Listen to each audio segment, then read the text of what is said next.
Niger, pays de l'Afrique de l'Ouest situé entre l'Algérie et le Bénin, le Burkina Faso et le Tchad, la Libye, le Mali et le Nigeria. Avec sa superficie totale de 1 267 000 km², le Niger occupe le 22e rang mondial. Sa population multiethnique est évaluée en 2014 à 18 millions d'habitants.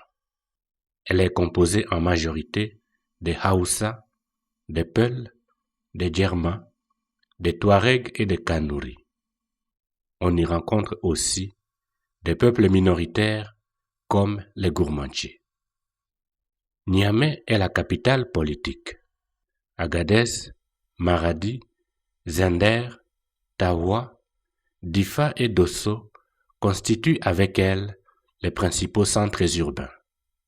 أشهد أن لا إله إلا الله.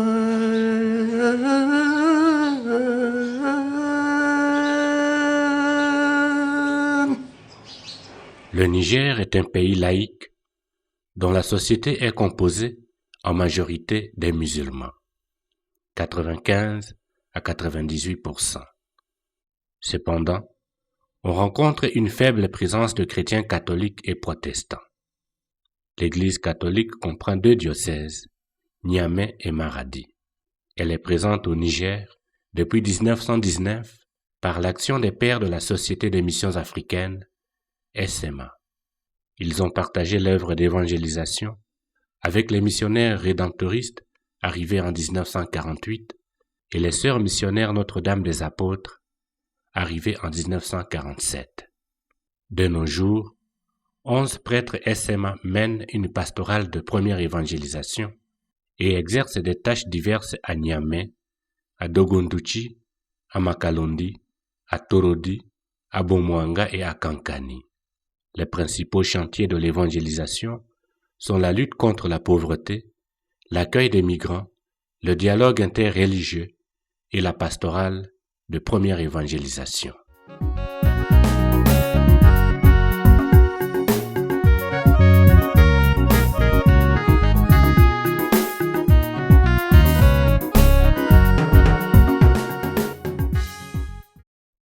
Chaque jour, des milliers de personnes entreprennent un voyage périlleux pour chercher refuge et protection dans un pays autre que le leur.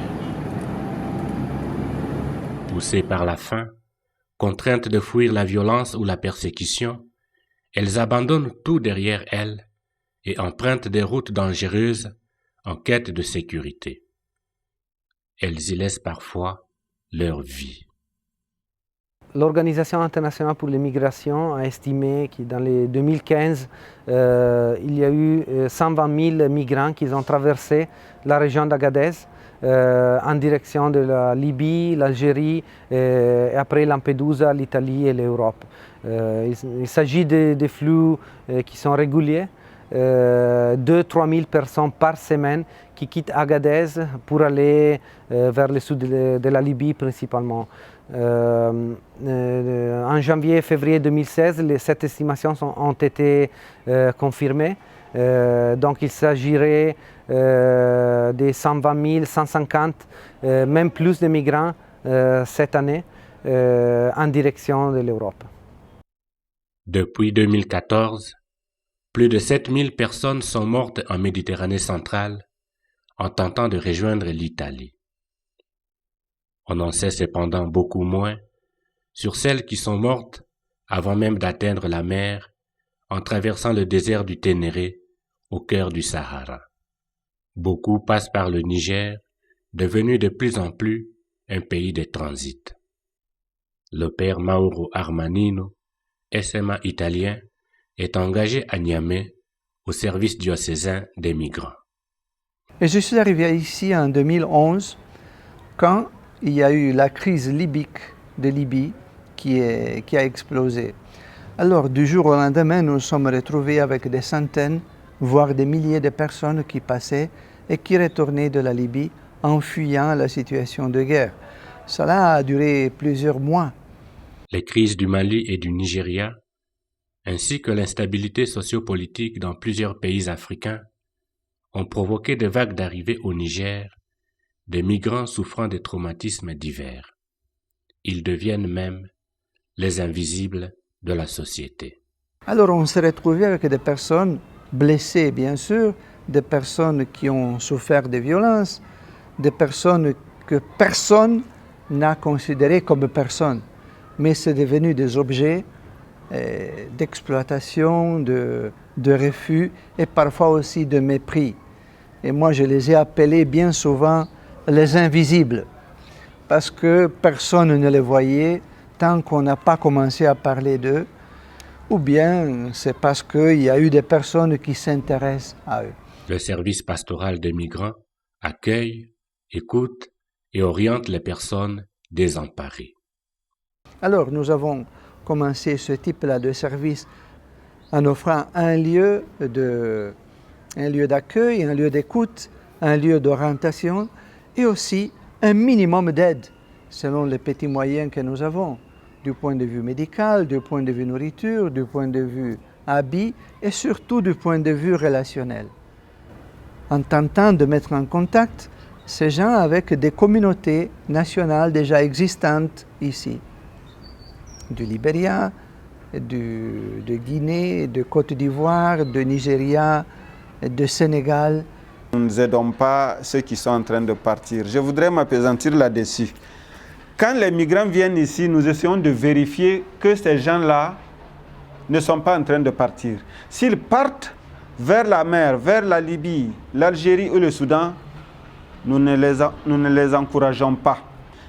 Nous les apportons les nouvelles. À supposer ceux qui sont revenus, qui nous ont donné des nouvelles de comment ça se passe là-bas, nous transmettons cette information aux nouveaux arrivés. Pour les dire, c'est dangereux de ne pas aller. Alors, dans ce sens, je crois que notre service petit, nous assistons entre 35 et 40 personnes par mois, plus ou moins, et a sa validité, justement parce que nous sommes un peu en dehors des gros circuits et nous tentons de rencontrer la personne dans son individualité et nous valorisons son histoire pour que cette histoire-là ne se perd pas, engloutie dans le sable ou bien dispersée dans le vent. Le service de l'Église ne doit pas accompagner les gens vers la mort, certaines, c'est vers la vie. Donc c'est une transmission de vie, nous annonçons la vie et l'accueil, c'est pour revitaliser les gens. L'afflux des migrants vers les continents européens suscite beaucoup d'inquiétudes. Cela devrait interpeller notre conscience humaine à ouvrir les frontières pour procurer à ces personnes qui ne demandent qu'à vivre décemment une réelle humanité. On voit dans certains pays des murs qui s'élèvent. On voit dans d'autres endroits des migrants qui sont expulsés, mais ils ne sont pas accueillis. Et les pays européens doivent prendre conscience que, dans le principe, nous devons les accueillir. Le Niger, qui est un pays pauvre, a accueilli des milliers de réfugiés qui venaient du Nigeria, chassés par la secte Boko Haram. Le Niger a accueilli des migrants qui venaient du Mali, chassés par Al-Qaïda, ou bien de la Libye. Pourquoi un pays comme le Niger, qui est pauvre, a accueilli des milliers de migrants, et pourquoi les pays riches ne peuvent pas les accueillir ?